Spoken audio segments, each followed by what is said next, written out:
Morning friends, ગયા વિડિયોની અંદર આપણે હાઇડ્રોકાર્બન સંયોજનોનું વર્ગીકરણ આપણે જોઈ ગયા છે, આલ્કેન, આલ્કીન અને આલ્કાઇન. ત્યાર પછી આપણે હાઇડ્રોકાર્બન સંયોજનનું બંધારણને આધારે વર્ગીકરણ જોઈ ગયા છે, જેની અંદર સરળ શૃંખલા છે, શાખિત શૃંખલા છે અને ચક્રીય સંયોજનો આપણે જોઈ ગયા છે. આજે અત્યાર સુધી આપણે જોયું તો વિદ્યાર્થી મિત્રો, હાઇડ્રોકાર્બન સંયોજનની અંદર કાર્બન અને શું છે, હાઇડ્રોજન છે.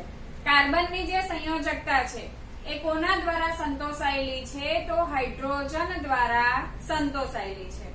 પરંતુ વિદ્યાર્થી મિત્રો, કાર્બન એ ખૂબ જ મૈત્રીપૂર્ણ તત્વ છે, એટલે કે બધા સાથે એડજસ્ટ થઈ જાય છે. તો કાર્બન હાઇડ્રોજન સિવાય ઓક્સિજન છે, સલ્ફર છે, નાઇટ્રોજન છે, ક્લોરીન, બ્રોમિન, આ બધા સંયોજનો સાથે પણ, આ બધા તત્વો સાથે પણ એ શું બનાવે છે? બંધ બનાવે છે. ખ્યાલ આવે છે વિદ્યાર્થી મિત્રો? તો એ બંધ બનાવવા માટે શું કરે છે? તો કાર્બન શૃંખલાની અંદર જે હાઇડ્રોજન છે એ હાઇડ્રોજનનું શું કરી નાખે છે? વિસ્થાપન કરી નાખે છે. વિસ્થાપન કરે એટલે કે હાઇડ્રોજનને ઉઠાડીને એની જગ્યાએ બીજું તત્વ બેસે છે. ખ્યાલ આવે છે? પરિણામે કાર્બનની સંયોજકતા શું થયેલી રહી છે? જળવાયેલી રહી છે. તો હાઇડ્રોકાર્બન શૃંખલામાં હવે એક જ હાઇડ્રોજનનું વિસ્થાપન કરી શકે અથવા એક કરતા વધુ હાઇડ્રોજનનું પણ એ શું કરે છે? વિસ્થાપન કરી શકે છે. તો પહેલા તો આપણે ધારો કે આપણે લઈએ છીએ અહીંયા કાર્બન. આ કાર્બનના કયું સંયોજન આપણે લઈએ છીએ? મિથેન. મિથેન એટલે કે CH4. હવે આ સંયોજનની અંદર ક્લોરીન તત્વ છે. આ ક્લોરીન તત્વ આ હાઇડ્રોજનનું શું કરી નાખે છે? વિસ્થાપન કરી નાખે છે અને તેની જગ્યાએ કોણ આવી જાય છે? તો ક્લોરીન આવે છે. તો હવે પછી સંયોજન શું બનશે? HCHClH. અહીંયા CH4 છે, અહીંયા કેટલા CH થશે? તો CH3Cl. ખ્યાલ આવે છે? તો આ રીતે હવે એક હાઇડ્રોજનનું વિસ્થાપન કરી શકે છે અથવા એક કરતા વધુ હાઇડ્રોજનનું પણ શું કરે છે? વિસ્થાપન કરે છે. તો હાઇડ્રોકાર્બન શૃંખલામાં એક અથવા વધુ હાઇડ્રોજનનું વિસ્થાપન કરતા તત્વને શાના તરીકે ઓળખવામાં આવે છે? તો વિષમ પરમાણુ તરીકે ઓળખવામાં આવે છે.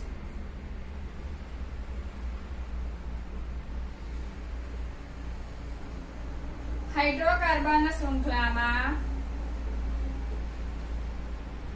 એક અથવા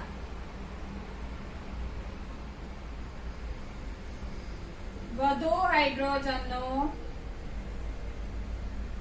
વિસ્થાપન કરતા તત્વને શેના તરીકે ઓળખવામાં આવે છે? તો વિષમ પરમાણુ કહે છે. ઉદાહરણ તરીકે વિષમ પરમાણુના તત્વમાં આપણે શું લઈ શકીએ છીએ? હેલોજન પરમાણુ. હેલોજન પરમાણુ તરીકે ક્લોરીન છે, બ્રોમિન છે, આયોડીન છે, ફ્લોરિન છે. આ બધા કયા તત્વો છે? હેલોજન તત્વ અથવા તો હેલોજન પરમાણુ.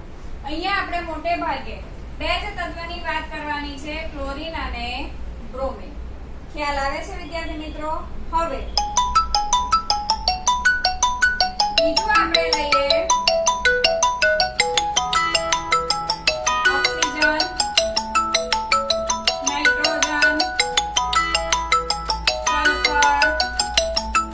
બરાબર, ઓક્સિજન છે, નાઇટ્રોજન છે અને સલ્ફર જેવા તત્વ છે. આ બધા તત્વો પણ શું કરે છે? તો હાઇડ્રોજનનું વિસ્થાપન કરીને નવા સંયોજનો બનાવે છે. હવે વિદ્યાર્થી મિત્રો, આ સંયોજનો બને છે તો એનાથી એના રાસાયણિક ગુણધર્મમાં પણ શું આવે છે? ફેરફાર આવે છે, કારણ કે નવું જ સંયોજન શું થાય છે? બને છે. હવે તો એ નવા સંયોજનની આપણે વાત કરીએ તો અહીંયા આપણે વાત કરવાની છે ક્રિયાશીલ સમૂહની. ક્રિયાશીલ સમૂહ જ્યારે જે તે હાઇડ્રોકાર્બન સંયોજનની અંદર જાય છે તો એનાથી આખું નવું સંયોજન બને છે. એના રાસાયણિક ગુણધર્મ પણ, પ્રક્રિયાઓ પણ શું થાય છે? બદલાય છે. અને રાસાયણિક ગુણધર્મ બદલાય છે, એના ભૌતિક ગુણધર્મ પણ શું થાય છે? બદલાય છે. તો હવે આપણે જોઈએ કે ક્રિયાશીલ સમૂહ એટલે શું. એ ક્રિયાશીલ સમૂહને આધારે જ જે તે હાઇડ્રોકાર્બન સંયોજનની શું થાય છે એની એટલે કે એના આધારે જ સંયોજનને શું મળે છે? વિશિષ્ટ ગુણધર્મ મળે છે. એ ક્રિયાશીલ સમૂહને કારણે જ પરમાણુ આખું સંયોજન શું થાય છે? બદલાઈ જાય છે. તો હવે આપણે વાત કરીએ છીએ ક્રિયાશીલ સમૂહની. વિષમ પરમાણુ કોને કહેવાય? તો હાઇડ્રોકાર્બન શૃંખલામાં એક અથવા વધુ હાઇડ્રોજનનું વિસ્થાપન કરાવતા તત્વને શાના તરીકે ઓળખવામાં આવે છે? તો વિષમ પરમાણુ તરીકે ઓળખવામાં આવે છે. હવે આપણે વાત કરવાની છે ક્રિયાશીલ સમૂહની.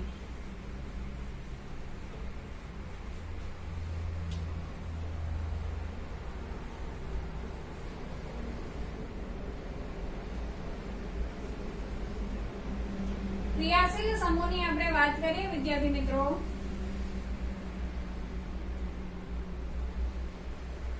તો પહેલા તો કોને ક્રિયાશીલ સમૂહ કહેવામાં આવે છે? તો વિષમ પરમાણુ અને તેને સમાવતા સમૂહ કે જે સંયોજનને શું આપે છે? વિશિષ્ટ ગુણધર્મ આપે છે.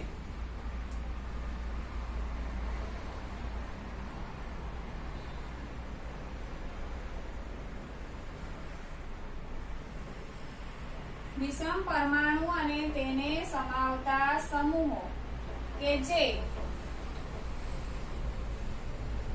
સંયોજનને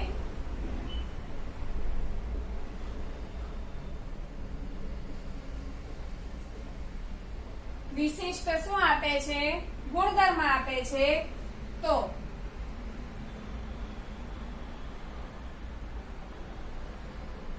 એવા સમૂહને શું કહેવામાં આવે છે? ક્રિયાશીલ સમૂહ કહેવામાં આવે છે. ક્રિયાશીલ સમૂહ જે છે એ કાર્બન શૃંખલાની લંબાઈ પર કે સ્વભાવ પર આધાર રાખતો નથી. ક્રિયાશીલ સમૂહ જે છે એ કાર્બન પરમાણુની કે કાર્બન શૃંખલા ગમે તેટલી શૃંખલા હોય, ગમે તેટલા કાર્બન જોડાયેલા હોય તો એના પર આધાર રાખતો નથી.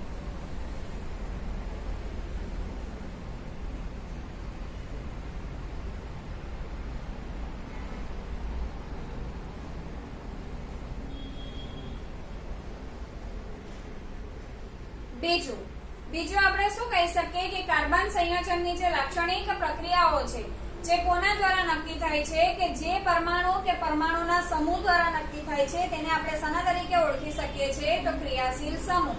અત્યારે જ આપણે એક ઉદાહરણ લઈ લઈએ વિદ્યાર્થી મિત્રો ક્રિયાશીલ સમૂહનું. તો મેં તમને અત્યારે જ કહી ગઈ કે આ છે CH4. અહીંયાના રહેલા હાઇડ્રોજન, હવે આ મિથેન છે એટલે કે આલ્કેન સંયોજનનું છે, બરાબર. પરંતુ એની અંદર કયો સમૂહ દાખલ થાય છે? તો ક્લોરીન સમૂહ દાખલ થાય છે, બરાબર. તો આ કયો પરમાણુ થઈ જશે? તો હેલોજન સમૂહનો થઈ જશે. એટલે કે એની લાક્ષણિકતા કોને આધારે હવે થશે?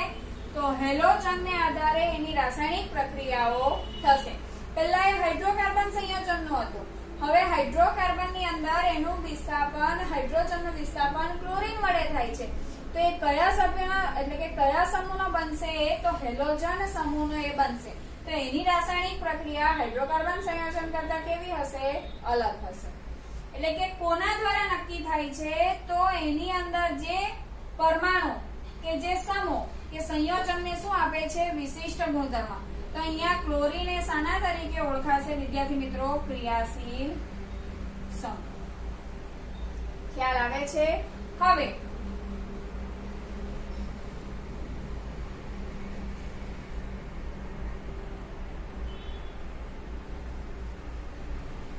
આપણે બીજું લઈએ CH. હવે આનું જે આ હાઇડ્રોજનનું વિસ્થાપન છે એ કોના વડે થાય છે? તો આ સમૂહ વડે COOH. કેવી રીતે થશે? તો CHH. પહેલા આ કોણ છે? મિથેન છે. હવે CO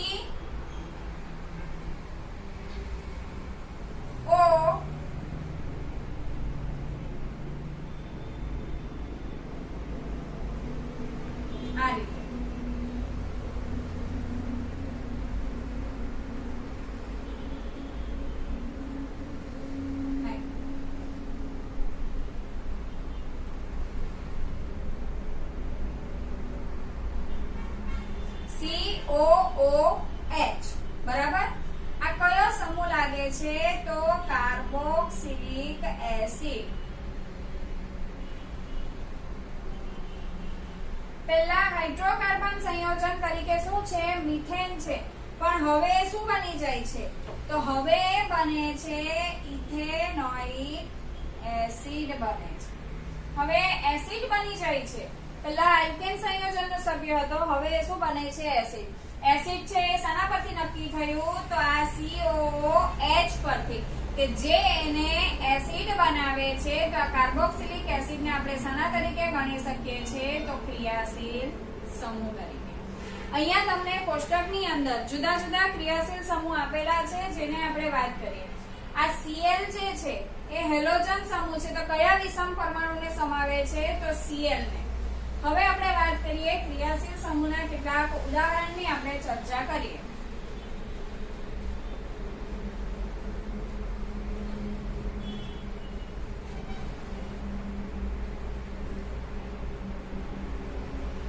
તો અહીંયા તમને આપેલું છે વિષમ પરમાણુ આપેલા છે, પછી આપેલા છે ક્રિયાશીલ સમૂહ,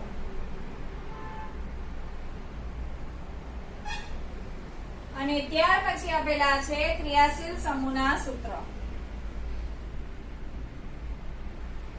વિષમ પરમાણુ તરીકે પહેલા કોને સમાવેલા છે? તો Cl અને Br. ક્રિયાશીલ સમૂહ કયો છે? હેલો સમૂહ કહેવાય. શું કહેવાય છે? હેલો. ને આ પૂર્વક જ્યારે ક્લોરીન હોય છે તો ત્યારે પૂર્વક તરીકે શું જોડાશે? ક્લોરો કે બ્રોમો. બ્રોમિન હોય તો બ્રોમો, ને ક્લોરો હોય તો ક્લોરીન હોય તો ક્લોરો. આપણે વાત કરીએ ને આ બેનું સંયોજન કયું? CH3Cl. તો ક્લોરીન હોય તો આપણે એને શું કહી શકીએ? આ સંયોજનને ક્લોરોમિથેન. એટલે પૂર્વક તરીકે શું લાગે છે? ક્લોરો લાગે છે, એટલે કે ક્લોરોમિથેન. ચલો સૂત્રની વાત કરીએ તો સૂત્ર તરીકે તો શું છે? Cl ને Br. હવે વિષમ પરમાણુ, આપણે ક્રિયાશીલ સમૂહની વ્યાખ્યા શું જોઈ ગયા? કે વિષમ પરમાણુ અને તેમને સમાવતા સમૂહ. તો હવે વિષમ પરમાણુની અંદર કોને સમાવશે? તો ઓક્સિજનને સમાવતા ઘણા બધા વિષમ પરમાણુ તમને આપેલા છે ક્રિયાશીલ સમૂહ. તેની અંદર પહેલો આપેલો છે આલ્કોહોલ, OH. વિષમ પરમાણુ તરીકે O છે. બીજું છે આલ્ડીહાઇડ. આલ્ડીહાઇડ ની અંદર આલ્ડીહાઇડ શું છે? CHO. પણ કેવી રીતે લખેલું છે એની અંદર વિદ્યાર્થી મિત્રો? તો C, અહીંયા O ને અહીંયા શું છે? H. હાઇડ્રોજન એક બંધ બનાવે, કાર્બન 4, 1 2 3 અને 4, અને ઓક્સિજન કેટલા બંધ બનાવે? 2. તો આ છે આલ્ડીહાઇડ. ત્રીજું સંયોજન આપણે વાત કરીએ કીટોન. બંધ CO. આ રીતે કીટોન CO. કાર્બન 2 3 ને 4 ને ઓક્સિજન 2. અને ચોથું છે કાર્બોક્સિલિક એસિડ.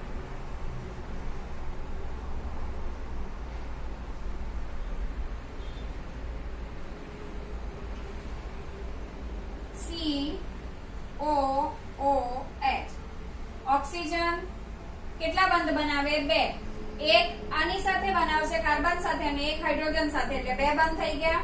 હાઇડ્રોજન કેટલો બંધ બનાવે? 1. કાર્બન 2 3 અને 4 સંયોજકતા. જ્યારે કઈ ન હોય તો ક્રિયાશીલ સમૂહને સંયોજકતા ફક્ત એકલ રેખા વડે શું કરવામાં આવે છે? દર્શાવવામાં આવે છે. ને એક જ ક્રિયાશીલ સમૂહ ધરાવતા જુદા જુદા કાર્બનિક સંયોજનો હોય તો એની રાસાયણિક પ્રક્રિયા કેવી આવશે? સરખી. પણ જો જુદા જુદા ક્રિયાશીલ સમૂહ હોય તો તેની રાસાયણિક પ્રક્રિયા અને તેના ગુણધર્મ પણ કેવા આવશે વિદ્યાર્થી મિત્રો? જુદા જુદા આવશે. તો આ છે આપણે ક્રિયાશીલ સમૂહની આપણે ચર્ચા કરી છે. તો આ આપણે યાદ રાખવાનું છે. ક્રિયાશીલ સમૂહ આપણે જે નામકરણ કરવાનું છે એની અંદર આપણને ધ્યાનમાં આવશે. ખ્યાલ આવે છે? તો આપણે જોઈ ગયા અત્યારે વિષમ પરમાણુ એટલે શું અને ક્રિયાશીલ સમૂહની ચર્ચા કરી છે.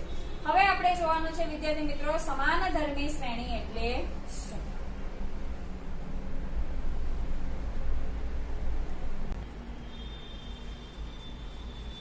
હવે જોવાનું છે વિદ્યાર્થી મિત્રો સમાનધર્મી શ્રેણી એટલે શું? સમાનધર્મી એટલે એક સમાન ગુણધર્મ ધરાવતી શું છે? શ્રેણી છે. તો વિદ્યાર્થી મિત્રો સમાનધર્મી શ્રેણી એટલે શું? તો સમાનધર્મી શ્રેણીની અંદર આપણને ખબર છે કે હાઇડ્રોજનનું વિસ્થાપન કાં તો વિષમ પરમાણુ વડે થાય છે અથવા તો ક્રિયાશીલ સમૂહ દ્વારા થાય છે. તો કાર્બનિક સંયોજનોની એવી શ્રેણી કે જેની કાર્બન શૃંખલા ગમે તેટલા કાર્બન ધરાવતી હોય તે એ કાર્બન શૃંખલામાં રહેલા હાઇડ્રોજનને જો સમાન પ્રકારના ક્રિયાશીલ સમૂહ દ્વારા જો વિસ્થાપિત કરવામાં આવેલ હોય તો તે શ્રેણીને શાના તરીકે ઓળખવામાં આવે છે? સમાનધર્મી શ્રેણી.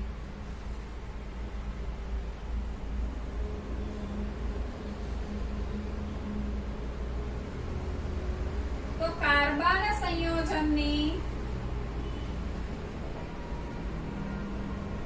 એવી શ્રેણી કે જેમાં હાઇડ્રોજનને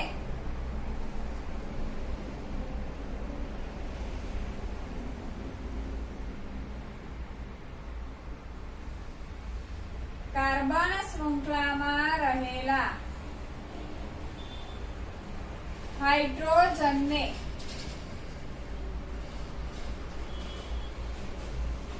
સમાન પ્રકારના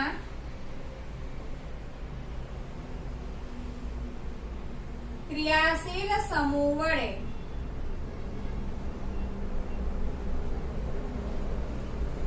વિસ્થાપિત કરે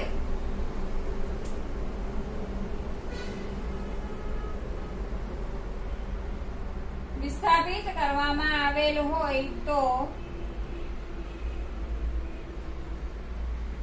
એવી શ્રેણીને શું કહેવામાં આવે છે? સમાનધર્મી શ્રેણી. વિદ્યાર્થી મિત્રો એક આપણે ઉદાહરણ જોઈએ. તો ધારો કે આપણી પાસે છે આ છે સામાન્ય CH4 C2H6 C3H8 C4H10 બરાબર. હવે CH4 છે, હું એક બતાવું છું વિદ્યાર્થી મિત્રો, H અને H. હવે આ હાઇડ્રોજનનું વિસ્થાપન કયા સમૂહ વડે થાય છે? તો OH. OH એટલે આલ્કોહોલ છે ક્રિયાશીલ સમૂહ તરીકે. ખ્યાલ આવે છે? ક્રિયાશીલ સમૂહ તરીકે શું છે? આલ્કોહોલ છે. તો અહીંયા હું શું લખી શકું? એક હાઇડ્રોજનનું વિસ્થાપન થશે તો અહીંયા શું રહી ગયું? CH3 ને OH. બરાબર. હાઇડ્રોજન 4 ની જગ્યાએ 3 રહી ગયા અને એક હાઇડ્રોજનનું વિસ્થાપન કયા ક્રિયાશીલ સમૂહ વડે થયું? OH. એ જ રીતે અહીંયા C2H6 છે તો C2H6 ની જગ્યાએ 5 ને એક હાઇડ્રોજનનું વિસ્થાપન OH વડે. એ જ રીતે અહીંયા C3H એક હાઇડ્રોજન ઓછો અને એક હાઇડ્રોજનનું વિસ્થાપન કયા સમૂહ વડે? OH વડે. અહીંયા આપણે લઈએ C4H9 કયા ક્રિયાશીલ સમૂહ વડે? OH. તો અહીંયા વિદ્યાર્થી મિત્રો તમે જોઈ શકો છો કે આ હાઇડ્રોકાર્બન સંયોજનની જે શ્રેણી છે કાર્બન સંયોજનની કે એમાં હાઇડ્રોજનનું વિસ્થાપન સમાન પ્રકારના ક્રિયાશીલ સમૂહ વડે વિસ્થાપિત થયેલું છે. તો એવી શ્રેણીને શાના તરીકે ઓળખવામાં આવે છે? તો સમાનધર્મી શ્રેણી તરીકે ઓળખવામાં આવે છે.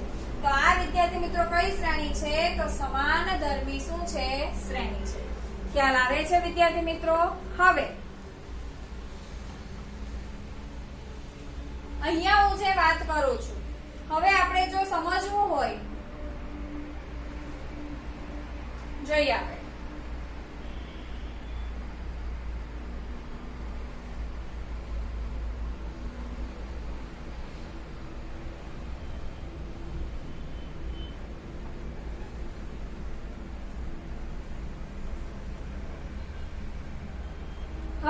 જોવાની છે વિદ્યાર્થી મિત્રો સમાનધર્મી શ્રેણીની આપણે શું જોવાની છે? લાક્ષણિકતા જોઈએ. તમને સમાનધર્મી શ્રેણીની અંદર ખ્યાલ તો આવી જ ગયો હશે વિદ્યાર્થી મિત્રો. કોને કહેવામાં આવે? તો એવી શ્રેણી કે જેમાં કાર્બન શૃંખલામાં રહેલ હાઇડ્રોજન સમાન પ્રકારના ક્રિયાશીલ સમૂહ વડે શું કરવામાં આવે? વિસ્થાપિત. અહીંયા દરેક હાઇડ્રોજનનું વિસ્થાપન આલ્કોહોલ વડે થયેલું છે. તો આ જે શ્રેણી છે એ શ્રેણીને આપણે શું કહી શકીએ છીએ? સમાનધર્મી શ્રેણી. એ જ રીતે આ પણ વિદ્યાર્થી મિત્રો કઈ શ્રેણી છે તો સમાનધર્મી શ્રેણી જ છે, બરાબર. તો હવે આપણે જોવાનું છે સમાનધર્મી શ્રેણીની લાક્ષણિકતા. એ સવાલ પરીક્ષાની અંદર પૂછાય છે એટલે આપણે રેડી કરવાનો છે. સમાનધર્મી શ્રેણી એટલે શું અને તેની લાક્ષણિકતા.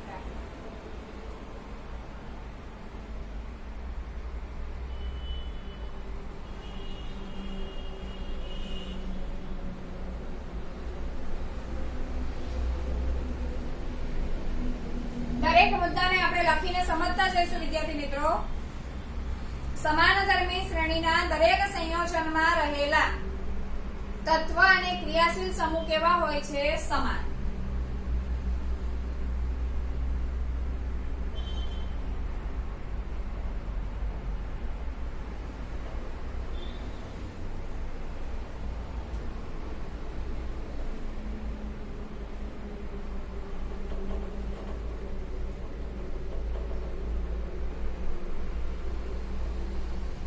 આપણે આગળ વિદ્યાર્થી મિત્રો ચર્ચા કરી ગયા. શું કરી ગયા?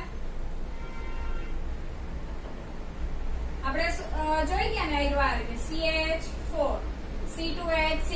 તો આની અંદર તત્વ તરીકે શું છે? કાર્બન અને હાઇડ્રોજન. કાર્બન અને હાઇડ્રોજન.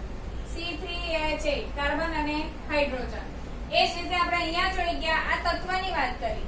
ક્રિયાશીલ સમૂહની વાત કરીએ તો CH3OH C2H5OH C3H7OH. તો અહીંયા સમાન શું છે? ક્રિયાશીલ સમૂહ.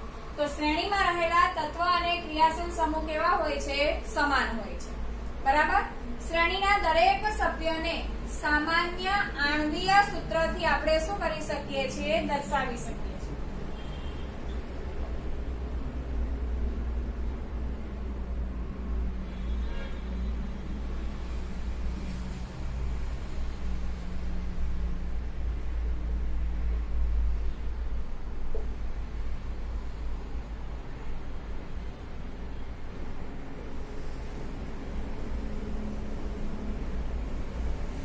સામાન્ય આણ્વીય સૂત્ર દ્વારા શું થાય છે?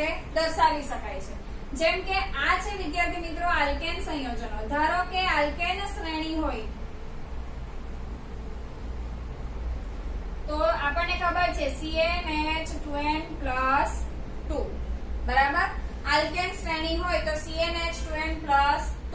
જેમ કે આની વાત કરીએ CH4 તો CH4 હોય તો કાર્બન n એ કાર્બનની સંખ્યા કેટલી? 1.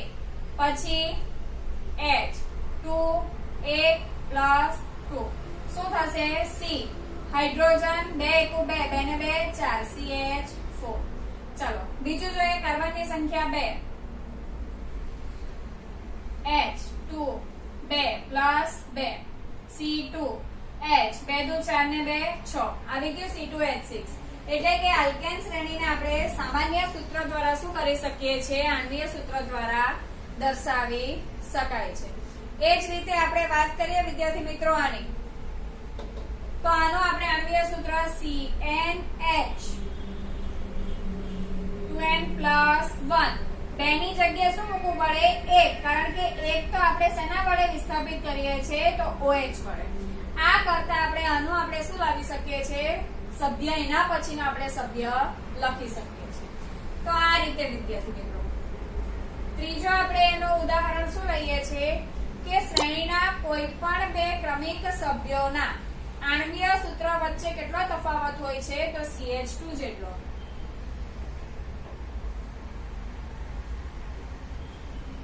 શ્રેણીના કોઈ પણ બે ક્રમિક સભ્યો વચ્ચેના આણ્વીય સૂત્રમાં CH2 જેટલો શું હોય છે? તફાવત હોય છે. યાદ રાખવાનું છે વિદ્યાર્થી મિત્રો બે ક્રમિક સભ્ય એટલે કે જે સભ્ય હોય તેની પછીનો તરત. તમે આ બે લઈ શકો કે આ બે પણ લઈ શકો. શું કહે છે? ક્રમિક સભ્યો વચ્ચે CH2 જેટલો તફાવત હોય છે. અહીંયા આપણે વાત કરીએ કે CH4 ને C2H6. તો અહીંયા કાર્બન 2 છે અને કાર્બન 1 એટલે કેટલો તફાવત છે? તો 1 કાર્બનનો. હાઇડ્રોજન 6 છે ને અહીંયા હાઇડ્રોજન કેટલા 4 તો કેટલા હાઇડ્રોજનનો તફાવત 2 આવી ગયો CH2 નો તફાવત હવે C2H6 અને આપણે C3H8 લઈએ હવે એની અંદર જોઈએ તો કાર્બન 3 અને અહીંયા કાર્બન 2 એટલે એક કાર્બન આવ્યો અહીંયા હાઇડ્રોજન 8 અને હાઇડ્રોજન 6 એટલે કેટલા હાઇડ્રોજનનો તફાવત આવ્યો 2 તો હવે આપણે કોઈ પણ શ્રેણીની અંદર જોઈએ તો કોઈ પણ બે ક્રમિક સભ્યોના આણ્વીય સૂત્ર વચ્ચે તફાવત કેટલો હોય છે CH2 જેટલો તફાવત હોય છે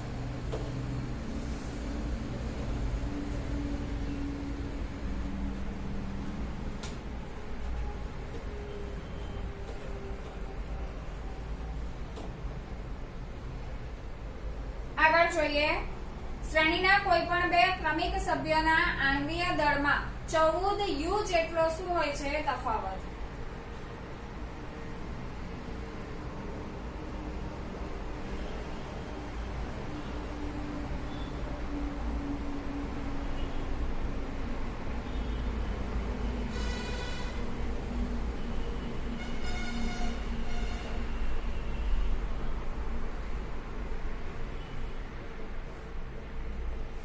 U જેટલા તફાવત હોય છે તો વિદ્યાર્થી મિત્રો આપણે લઈએ છે CH4 ને એના પછીનું સંયોજન છે C2H6 આપણે 9મા ધોરણની અંદર અણુભાર શોધતા આપણે જોઈ ગયા છે વિદ્યાર્થી મિત્રો બરાબર કાર્બન પ્લસ કેટલા હાઇડ્રોજન છે 4 હાઇડ્રોજન કાર્બનનો આણ્વીય દળ 12 4 હાઇડ્રોજનનું 1 12 પ્લસ 4 કેટલું આવે છે 16 U ખ્યાલ આવે છે કેટલું આવે છે 16 U આવે છે હવે પછી C2H6 નું લઈએ તો 2 કાર્બન પ્લસ 6 હાઇડ્રોજન ચાલો 2 કાર્બન નો 12 6 અને હાઇડ્રોજન 1 12 દુના 24 ને 6 24 ને 6 કેટલા 30 U તો આ મિથેન પછીનું તરતનું છે ઇથેન તો કેટલો તફાવત આવ્યો તો અહીંયા આપણે લઈએ 30 - 16 કેટલો આવે છે 14 તો કોઈ પણ બે ક્રમિક સભ્ય વચ્ચેનો તફાવત આણ્વીય દળનો કેટલો આવે છે 14 U જેટલો આવે છે U એટલે કે એનો એકમ છે એટમિક માસ યુનિટ છે જેને આપણે સરળતા ખાતર હવે શું લખીએ છીએ U જ લખીએ છીએ બરાબર શ્રેણીના દરેક સભ્યના નામકરણમાં સમાન પૂર્વક કે સમાન શું લાગે છે પ્રત્યય લાગે છે જેમ કે આપણે અહીંયા કહીએ છીએ મિથેન અહીંયા આને આપણે શું નામ આપીએ છીએ ઇથેન તો મિથ વત્તા એન ઇથ વત્તા એન તો આ સમાન શું લાગે છે પ્રત્યય લાગે છે એ જ રીતે આપણે લઈએ તો ક્લોરો મિથેન ક્લોરો ઇથેન બરાબર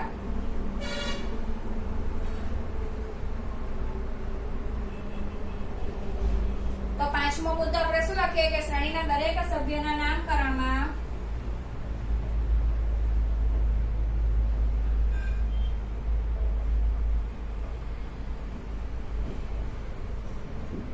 સમાન પ્રત્યય અથવા સમાન શું લાગે છે પૂર્વક લાગે છે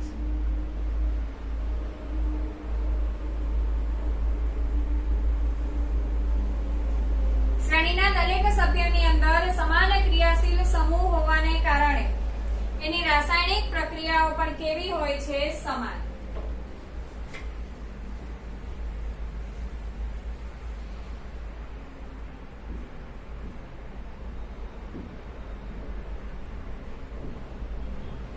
સમાન ક્રિયાશીલ સમૂહ હોય તો રાસાયણિક પ્રક્રિયા પણ કેવી થશે સમાન થશે બરાબર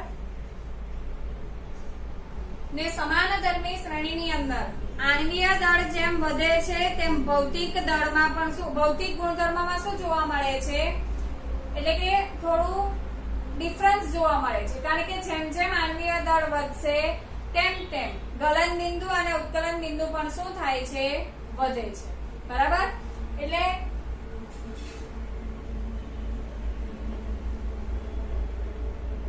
આણ્વીય દળ વધતા ભૌતિક ગુણધર્મમાં તફાવત જોવા મળે, પરંતુ રાસાયણિક ગુણધર્મ